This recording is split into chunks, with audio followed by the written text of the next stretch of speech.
G'day, I'm Jakeb Vaughan. I'm doing my Mito Level 4 Collision Repair Apprenticeship here in Greymouth, and I'm the recipient of this year's CRA Apprentice of the Year Golden Hammer Award.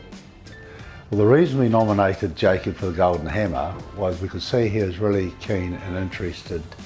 All his Mito functions that he does comes back with high marks and good comments and all the rest of it. And I'm thinking, well, this guy's really trying, and we can see it in his work. I was pretty stoked to have the support of Mark for the award. He suggested that he was going to nominate me for it, and yeah, I was already pretty wrapped just at that. Winning the award was just mind-blowing, and yeah, obviously I couldn't have done it without him. All the support and the faith and the guidance over the last few years. I definitely think I chose the right career path. I really enjoy the work from day to day, really enjoy the smaller stuff, you know, just your sort of bumper and small ding jobs. And I really enjoy the bigger stuff as well, like cutting, welding, all that sort of stuff. I think I've learned a lot of great new skills. It's really easy to transfer them to working on your own cars as well.